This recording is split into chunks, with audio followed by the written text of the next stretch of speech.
সুপ্রিয় দর্শক, আসসালামু আলাইকুম। আপনাদের সবাইকে স্বাগত জানাচ্ছি এখনকার আলোচনায়। আপনাদের সঙ্গে আছি আমি সিরাজুল ইসলাম। দর্শক, মধ্যপ্রাচ্যে কি এমন কোনো যুদ্ধ শুরু হলো যা আর থামানো যাবে না? কয়েক বছর যুদ্ধবিরতির পর গতকাল সৌদি আরব ইয়েমেনে বিমান হামলা চালিয়েছে। জবাবে ইয়েমেনের হুতি আনসারুল্লাহ সমর্থিত সামরিক বাহিনী সৌদি আরবের আভা বিমানবন্দরে ড্রোন এবং ক্ষেপণাস্ত্র হামলা চালিয়েছে।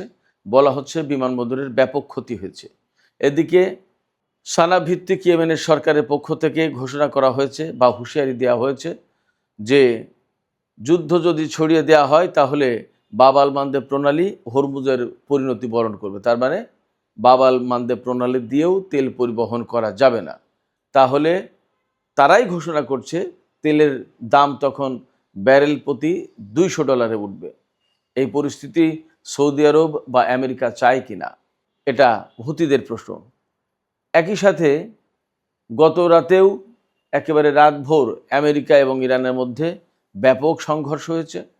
আমেরিকা যেমন শক্ত হামলা চালানোর চেষ্টা করেছে ইরানের উপরে, বিভিন্ন ক্ষয়ক্ষতি হয়েছে, তেমনি ইরান পাল্টা জবাবে কুয়েত, বাহরাইন এবং সংযুক্ত আরব আমিরাত আর জর্দানে ব্যাপক হামলা চালিয়েছে। এর মাঝে ইরানের বিশেষজ্ঞ পরিষদের পক্ষ থেকে ঘোষণা এসেছে ইরানের শহীদ সর্বোচ্চ নেতা আয়াতুল্লাহ আলী খামেনির জানাজার পর বর্তমান সর্বোচ্চ নেতা সৈয়দ মুজতবা খামেনি যে ঘোষণা দিয়েছিলেন যে শহীদ সর্বোচ্চ নেতা এবং ইরানের জনগণ যারা এই যুদ্ধে মারা গেছে তাদের জীবনের বদলা নিতে হবে, রক্তের বদলা নিতে হবে, সেই ঘোষণার প্রতি সমর্থন দিয়েছে ইরানের বিশেষজ্ঞ পরিষদ, যেটা ধর্মীয় আলেম ওলামাদের নেতৃত্বেই মূলত পরিচালিত হয়। তাহলে এই জায়গায় প্রশ্ন আসছে, মধ্যপ্রাচ্যের চলমান এই সংঘাত সংঘর্ষ তাহলে কি মধ্যপ্রাচ্য ধর্ম, যুদ্ধ এবং জ্বালানি নিয়ে ত্রিমুখী সংকটে পড়ে গেল কিনা? সুপ্রিয় দর্শক, আজকের ভিডিওতে এই বিষয়গুলো নিয়ে বিস্তারিত আলোচনা করার চেষ্টা করব। আশা করি আপনারা শেষ পর্যন্ত সঙ্গে থাকবেন। আর ভিডিও ভালো লাগলে লাইক, কমেন্ট, শেয়ার করবেন এবং চ্যানেলটি সাবস্ক্রাইব করে সাথেই থাকবেন। দর্শক, চলুন আমরা আলোচনা শুরু করি। আসলে আজকের প্রতিটি ঘটনা এত বেশি গুরুত্বপূর্ণ, কোথা থেকে শুরু করব সেটাই মুশকিল। সর্বশেষ খবর অনুযায়ী ইরানের বিশেষজ্ঞ পরিষদ শহীদ আয়াতুল্লাহ আলী খামেনির হত্যার বদলা নেওয়ার যে ঘোষণা দিয়েছেন ইরানের বর্তমান সর্বোচ্চ নেতা, সেই ঘোষণার প্রতি সমর্থন দিয়েছে। এটার রাজনৈতিক এবং ধর্মীয় গুরুত্ব কিন্তু অনেক বেশি। আবার এপাশে ইয়েমেন সৌদি আরবে হামলা চালিয়েছে, সেখানেও অনেক বড় ঘটনা ঘটে গেছে এবং মধ্যপ্রাচ্যের যে ডাইমেনশন, যে সমীকরণ, এগুলো সব এখন বদলে যেতে শুরু করেছে। তো আমি ইয়েমেন সৌদি আরবের এই ক্রাইসিস থেকেই শুরু করি। গতকাল ইরানের একটি বিমান, যাত্রীবাহী বিমান, মাহান এয়ারলাইন্সের একটি যাত্রীবাহী বিমান ইরান থেকে ইয়েমেনের রাজধানী সানার উদ্দেশ্যে ছেড়ে যায়। কেন? ইরানের শহীদ সর্বোচ্চ নেতা আয়াতুল্লাহ আলী খামেনির জানাজায় যোগ দেওয়ার জন্য ইয়েমেনের হুতি আনসারুল্লাহ আন্দোলনের বা ইয়েমেনের সানা ভিত্তিক যে সরকার, সেই সরকারের লোকজন যারা এসেছিলেন তাদেরকে আবার ইরানের এই মহান এয়ারলাইন্সের বিমানে করে দেশে নিয়ে যাওয়া হয়, ফেরত নিয়ে যাওয়া হয়। ইয়েমেনের সাথে সৌদি আরবের কিন্তু যুদ্ধবিরতি চুক্তি আছে সম্ভবত 2021 সাল থেকে। এই পর্যায়ে তার মানে ইয়েমেনের সাথে সৌদি আরবের কিন্তু, অর্থাৎ হুতিদের সাথে সৌদি আরবের যুদ্ধ বিগ্রহ নেই। সৌদি আরব যুদ্ধের শুরুতে 2015 সালের 26শে মার্চ যখন যুদ্ধ শুরু করে, তখন থেকেই কিন্তু ইয়েমেনের উপরে বিমান অবরোধ, প্রথমে আকাশ অবরোধ দেয়, পরে নৌ অবরোধ, স্থল অবরোধ, সব ধরনের অবরোধ দিয়ে রাখে। সেই অবরোধ সৌদি আরব আর তোলেনি।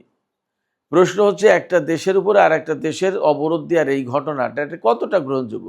এবং দুইটাই প্রতিবেশী দেশ, দুইটাই মুসলিম দেশ, এবং যে সৌদি আরব ইয়েমেনের উপরে এই অবরোধ আরোপ করছে, সেই সৌদি আরব হচ্ছে পবিত্র মক্কা মদিনার খাদেম, এবং ইয়েমেন হচ্ছে দরিদ্র গরিব একটা রাষ্ট্র। এই অবরোধের কারণে কত মানুষ যে না খেয়ে মরেছে, কত শিশু যে অপুষ্টিতে ভুগছে এখনও, এবং কত মানুষ বিনা চিকিৎসায় বা ওষুধের অভাবে মারা গেছে, তার কোনো ঠিক ঠিকানা নেই। এই কি মক্কা মদিনার খাদেমের আচরণ। যাই হোক, এই অবরোধ ভেঙে মূলত ইরান বিমান পাঠিয়েছিল, কিন্তু ইরানের এই বিমান যাতে সানার আন্তর্জাতিক বিমানবন্দরে নামতে না পারে, অবতরণ করতে না পারে, সেই জন্য সৌদি আরব খুব দ্রুতই সানা বিমানবন্দরের উপরে হামলা চালায়, বোমা ফেলে।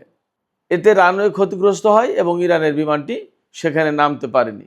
পরে সেই বিমান নেমেছে দক্ষিণ পশ্চিমাঞ্চলীয় হুদাইদা প্রদেশের হুদাইদা বিমানবন্দরে, তুলনামূলক ছোট বিমানবন্দর। সেখানে নামিয়ে তারপরে ইরানি বিমান ফিরে এসেছে। এই যে সানা বিমানবন্দরে সৌদি আরব হামলা চালালো, এর প্রেক্ষাপটে ইয়েমেনের সানা ভিত্তিক যে সরকার, হুতি সমর্থিত সরকার যেটা, তাদের সমর্থিত সামরিক বাহিনী হুঁশিয়ারি উচ্চারণ করে যে সৌদি আরব সানার বিমানবন্দরে হামলা চালিয়ে যে অন্যায় করেছে তার জবাব দেওয়া হবে এবং বিনা জবাবে পার পাবে না। এটা যুদ্ধবিরতি লঙ্ঘন এবং এটা মানবতা বিরোধী অপরাধ। এই কথা বলে মোটামুটি গতকাল রাতেই ইয়েমেন থেকে সৌদি আরবের আভা বিমানবন্দর, এটা সম্ভবত দক্ষিণ পশ্চিমাঞ্চলীয় বিমানবন্দর সৌদি আরবের, এই আভা বিমানবন্দরে হামলা চালিয়েছে। সেখানে ড্রোন এবং ক্ষেপণাস্ত্র মারা হয়েছে। আমি আশা করি আপনাদেরকে এই সংক্রান্ত ছোট্ট একটু ভিডিও ফুটেজ দেখাতে পারবো। ব্যাপকভাবে আগুন ধরে গেছে এবং বড় রকমের ক্ষয়ক্ষতি। কোনো কোনো মিডিয়াতে বলা হচ্ছে যে আভা বিমানবন্দর একেবারে ধ্বংসস্তূপে পরিণত হয়েছে। 6টা ব্যালিস্টিক ক্ষেপণাস্ত্র মেরেছে এবং অনেকগুলো ড্রোন মেরেছে। যাই হোক, তো এই প্রেক্ষাপটে আমরা মোটামুটি ধরে নিতে পারি সৌদি আরব যদি এখন আর নতুন করে জবাব দিতে যায় ইয়েমেনের বিরুদ্ধে, তাহলে ধরে নেওয়া যাবে যে পাল্টাপাল্টি হামলা একের পর এক শুরু হবে এবং পুরো মাত্রায় যুদ্ধ শুরু হয়ে যাবে। আর যদি সৌদি আরব এখন হামলা না চালায়, তাহলেও কিন্তু ইয়েমেনের পক্ষ থেকে কথা থাকবে যে সৌদি আরব কেনই এই অন্যায় করলো, এর প্রতিকার চাই একটা কিছু। এবং এখন সৌদি আরবের উচিত হবে বা হয়তো চাপে পড়বে ইয়েমেনের উপর থেকে এই অবরোধ প্রত্যাহার করে নেওয়ার। সৌদি আরব তো আর জাতিসংঘ না যে সেই ইচ্ছামতো একটা দেশের উপরে অবরোধ চাপিয়ে দেবে, আমেরিকা যেভাবে দেয়। পার্থক্যটা কী হলো আমেরিকার সাথে সৌদি আরবের? এই কি মক্কা মদিনার খাদেমদের আচরণ?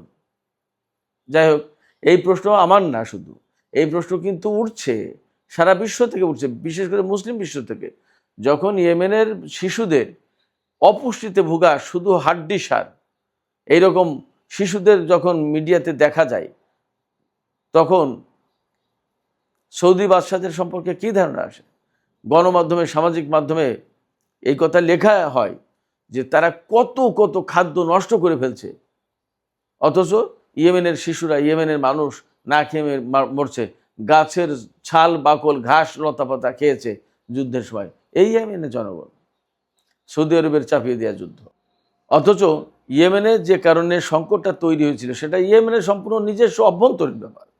সেই বিষয়টাই সৌদি আরব প্রয়োজনে মধ্যস্থতা করে একটা মীমাংসা করে দিতে পারত।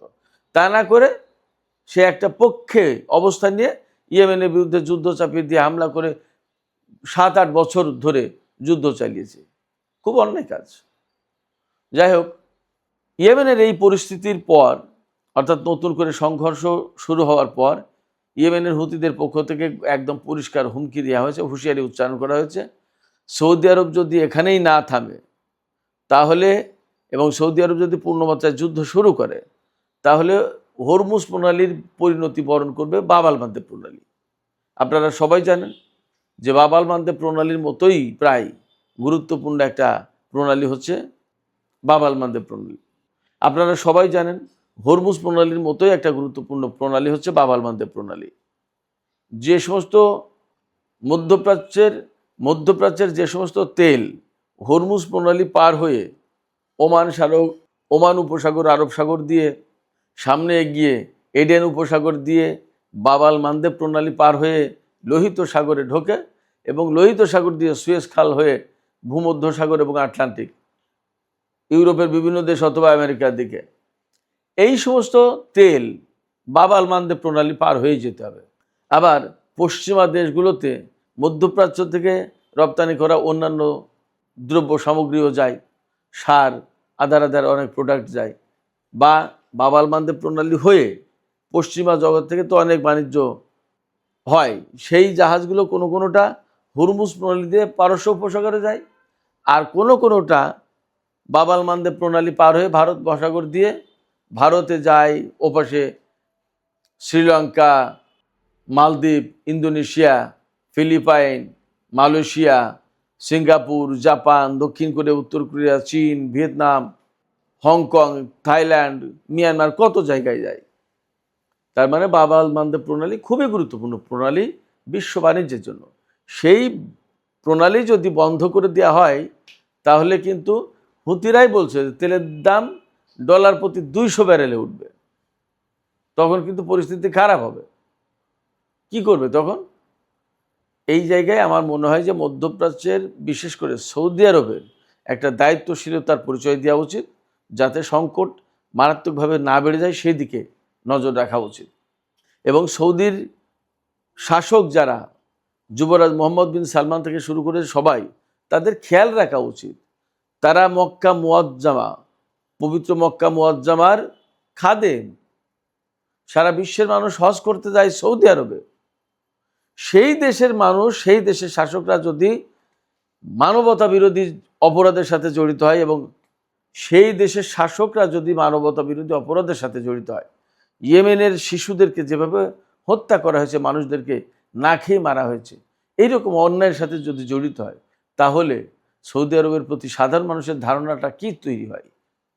স্বাভাবিকভাবেই প্রশ্ন আসে যে নবীর দেশের, রাসূল সাল্লাল্লাহু আলাইহি ওয়াসাল্লামের দেশের মানুষ, তাদের আজকে এই হালচাল, যেখানে মানুষের পক্ষে, মানুষের পাশে, মানবতার পাশে দাঁড়ানোর কথা, মুসলমানদের পাশে দাঁড়ানোর কথা, আর সেখানে তারা একটা মুসলিম কান্ট্রি হয়ে আর এক মুসলিম কান্ট্রি এবং প্রতিবেশী দেশকে এইভাবে যুদ্ধের ভেতরে ঠেলে দিচ্ছে।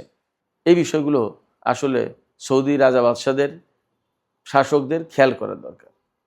সুপ্রিয় দর্শক, এখন আমরা চলে আসছি ইরান আমেরিকার যে সংঘাত, সংঘর্ষ এবং মধ্যপ্রাচ্যের আরও তাজা নতুন খবর কী আছে সে সমস্ত বিষয় নিয়ে একটু আলোচনা করি।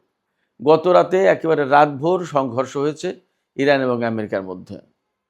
আমেরিকার চাপে বা উস্কানিতে বা প্রলোভনে বা টোপে, যেভাবে হোক, সংযুক্ত আরব আমিরাত দুটি সুপার তেল ট্যাঙ্কার হুরমুজ প্রণালী পার করার চেষ্টা করছিল ওমান উপকূল দিয়ে। অর্থাৎ ইরান যে পথে যেতে নিষেধ করেছে সেই পথে যাচ্ছিল দুটো জাহাজ। ইরান তাদেরকে সিগন্যাল দিয়েছে, না শুনলে ইরান সেখানে হামলা করেছে, ড্রোন হামলা করেছে। হামলা করার পরে সেখানে একজন নিহত আছে, এবং এর পরপরই আমেরিকা ইরানের উপরে হামলা চালিয়েছে। ইরানের কেশব দ্বীপ, সিরিক দ্বীপ, কিশ দ্বীপ, বন্দর আব্বাস, হরমুজগান প্রদেশ, অর্থাৎ ইরানের যে দক্ষিণে উপকূল ভাগ, এই উপকূল অঞ্চলের পুরোটা এলাকা জুড়ে আমেরিকা হামলা চালিয়েছে। এবং আলটিমেটলি ইরানের IRGC আমেরিকার এই হামলার জবাব দিয়েছে। এই হামলার জবাবে তারা কুয়েত, বাহরাইন এবং জর্দানে ব্যাপক হামলা চালিয়েছে। এবং আসলে একটা কথা আসতে পারে যে এত এত হামলা চালায় তারপরে কি হয়? ভাই, বাস্তব কথা হচ্ছে যে একটা দেশে আমেরিকার যে সমস্ত ঘাঁটি, তাতে একটা ঘাঁটি না, অনেকগুলো ঘাঁটি। আবার একটা ঘাঁটি তো একদম ছোট একটু জায়গায় নেয়, অনেক এরিয়া নিয়ে। সেগুলো ইরান যতগুলো ক্ষেপণাস্ত্র, যতগুলো ড্রোন মারে, তা সব যে কার্যকর হয় তা তো না। অনেকগুলো ভূপাতিত হয়, ধ্বংস করে ফেলে, আবার কিছু কিছু লাগে।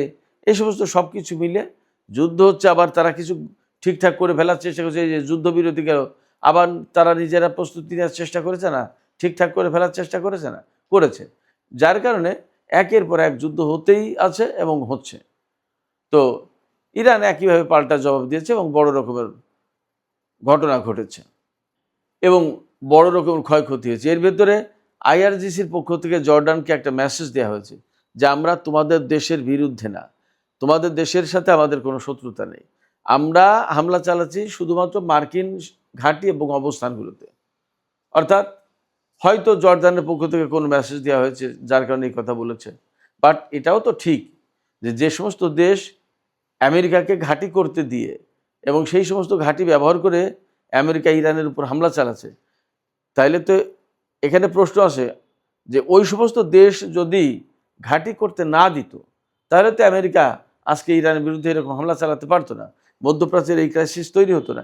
এমনকি ইরানের সর্বোচ্চ নেতা থেকে শুরু করে যে সমস্ত মানুষ শহীদ হয়েছেন তারা তো এইভাবে অকালে জীবন দিতেন না, এই যে জীবন গেল, অর্থাৎ আমেরিকা ইরানের বিরুদ্ধে যুদ্ধ চাপিয়ে দিল বা যুদ্ধ শুরু করলো, এই যে যুদ্ধ শুরু করার সুযোগ পেল বিভিন্ন ঘাঁটি ব্যবহার করে, আরব অঞ্চলের এই সমস্ত দেশের ঘাঁটি ব্যবহার করে, ফলে আসলে কোনো দেশ একদম দায় এড়িয়েও যেতে পারে না, যার কারণে অনেকের আসলে কিছু বলারও নেই, কওয়ারও নেই। যাই হোক, এইরকম যখন প্রেক্ষাপট আমেরিকা এবং ইরানের মধ্যে যখন একের পর এক হামলা চলছে, তখন ডোনাল্ড ট্রাম্প যে ঘোষণা দিয়েছেন, গতকালকে ঘোষণা দিয়েছেন, আপনারা নিশ্চয়ই জানেন, তিনি বলেছেন হরমুজ প্রণালী দিয়ে যে সমস্ত জাহাজ যাবে তাদের থেকে টোল নেবে আমেরিকা, প্রতি জাহাজে 20% টোল নেবে। তার মানে ধরেন 1 কোটি টাকার যদি তেল থাকে তাহলে 20 লাখ টাকা টোল দিতে হবে আমেরিকাকে। কি আশ্চর্য কথা! হরমুজ প্রণালী ইরান এবং ওমানের টোল নেবে আমেরিকা। বাহ! আমেরিকা কি কেউ বলছে যে তার নিরাপত্তা দেওয়ার জন্য হরমুজ প্রণালী বা ভারত মহাসাগর বা এই জায়গায়? কেউ তো বলেনি। আমেরিকা কেন গায়ে পড়ে আসে? এটাই তো প্রশ্ন, সারা বিশ্বের মানুষের কাছে কিন্তু এটাই প্রশ্ন। যাই হোক, তো ট্রাম্পের এই ঘোষণায় মজার একটা ঘটনা ঘটে যাচ্ছে, সেটি হচ্ছে পারস্য উপসাগরীয় অঞ্চলের যে মিত্র দেশগুলো তারা কিন্তু ক্ষুব্ধ হচ্ছে ট্রাম্পের উপরে, যে আমরা কেন ট্রাম্পকে টোল দেব, এবং 20% জান্নতেন কথা না। 100 টাকার তেল বিক্রি করলে তার 20 টাকা ট্রাম্পকে দিয়ে দিতে হবে, জান্নতেন কথা। মানে ব্যাংক সুদের চেয়েও বেশি, অনেক বড় ব্যাপার। এই জায়গায় আরব অঞ্চলের দেশগুলো ক্ষুব্ধ হচ্ছে ডোনাল্ড ট্রাম্পের উপরে। ডোনাল্ড ট্রাম্পের আসলে বোঝা উচিত যে তিনি কখন কি বলছেন এবং সেই কথার মানে কি দাঁড়ায়। যাই হোক, সুপ্রিয় দর্শক, মধ্যপ্রাচ্যে যখন সৌদি আরব ইয়েমেন সংঘাত শুরু হয়েছে, আমেরিকা এবং ইরানের ভেতরে ব্যাপকভাবে যুদ্ধ চলছে, তখন ইরানের বিশেষজ্ঞ পরিষদের পক্ষ থেকে নতুন করে একটা খুবই গুরুত্বপূর্ণ ঘোষণা এসেছে। সেই ঘোষণাটা হচ্ছে যে ইরানের সর্বোচ্চ নেতা শহীদ আয়াতুল্লাহ আলী খামেনির হত্যাকাণ্ডের বা শাহাদাতের বদলা নেওয়ার জন্য এবং ইরানের যে সমস্ত মানুষ ইসরায়েল এবং আমেরিকার হামলায় নিহত হয়েছে তাদের জীবনের মূল্য বা বদলা নেওয়ার জন্য ইরানে বর্তমানে যিনি সর্বোচ্চ নেতা সৈয়দ মুজতবা খামেনি, তিনি ঘোষণা দিয়েছেন আরও 3-4 দিন আগের কথা, 9 তারিখের কথা, 9 তারিখ বা 10 তারিখের কথা, তারপরেই 9 অথবা 10 জুলাইয়ের কথা, তারপরে আজকে, অর্থাৎ আজকে 14ই জুলাই, আজকে ইরানের বিশেষজ্ঞ পরিষদের পক্ষ থেকে সর্বোচ্চ নেতার অর্থাৎ মুজতবা খামেনির যে ঘোষণা, সেই ঘোষণার প্রতি সমর্থন দেওয়া হয়েছে। বিশেষজ্ঞ পরিষদ বলেছে পবিত্র কোরআনের আলোকে এবং রাসূল সাল্লাল্লাহু আলাইহি ওয়াসাল্লাম এবং তার পবিত্র আহলে বায়াতের যে শিক্ষা, সেই শিক্ষা অনুযায়ী এই প্রতিশোধ নেয়ার গুরুত্ব অপরিসীম এবং এই প্রতিশোধ নেওয়া হবে। অর্থাৎ সর্বোচ্চ নেতা যে ঘোষণা দিয়েছেন তার প্রতি বিশেষজ্ঞ পরিষদ সমর্থন দিয়েছেন। তার মানে দাঁড়াচ্ছে ইরানের পক্ষ থেকে এখন যত শহীদ ব্যক্তি যারা এই যুদ্ধে মারা গেছেন তাদের রক্তের বদলা নেওয়ার জন্য ব্যবস্থা করা হবে, এবং ইরানের সামরিক বাহিনীর জন্য সম্ভবত এটা এখন মাস্ট হয়ে দাঁড়াচ্ছে, অবশ্যই করণীয় কর্তব্য হয়ে দাঁড়াচ্ছে। সেক্ষেত্রে আমরা ধারণা করতে পারি পরিস্থিতি কিন্তু এখন আরও বেশি জটিল হয়ে গেল। তার মানে মধ্যপ্রাচ্যের এই যে বর্তমান পরিস্থিতি, এই পরিস্থিতি ধর্ম, যুদ্ধ এবং জ্বালানি, ভূ রাজনৈতিক আধিপত্য, এগুলোর অনেক কিছুর একটা জটিল সমীকরণ হয়ে গেল। জানি না মধ্যপ্রাচ্য বা বর্তমান এই সংকট কোথায় গিয়ে শেষ হবে। সুপ্রিয় দর্শক, এখনকার মতো আলোচনা শেষ করব এখানেই। তবে যাবার আগে আপনাদের কাছে প্রশ্ন, ইরানের বিশেষজ্ঞ পরিষদের পক্ষ থেকে সর্বোচ্চ নেতার প্রতি যে সমর্থন জানিয়ে বিবৃতি দেওয়া হয়েছে, এই বিবৃতির প্রেক্ষাপটে এখন ইরানের সামরিক বাহিনীর জন্য প্রতিশোধ নেওয়া অবশ্যই করণীয় হয়ে দাঁড়ালো। আপনারা কি মনে করেন, ইরান কি এই প্রতিশোধের দিকে যাবে, বা ইরানের সামরিক বাহিনী কি এখন এই প্রতিশোধ নিতে বিশেষভাবে তৎপর হবে কিনা, এবং তাতে পরিস্থিতি আরও জটিল হবে কিনা? আপনাদের মতামত জানিয়ে কমেন্টে লিখুন। আর ভিডিও ভালো লাগলে লাইক কমেন্ট শেয়ার করুন এবং চ্যানেলটি সাবস্ক্রাইব করে সাথেই থাকুন। সুপ্রিয় দর্শক, এখনকার আলোচনা এখানেই শেষ করতে চাইছি। আপনারা সবাই অনেক অনেক ভালো থাকুন। আল্লাহ হাফেজ।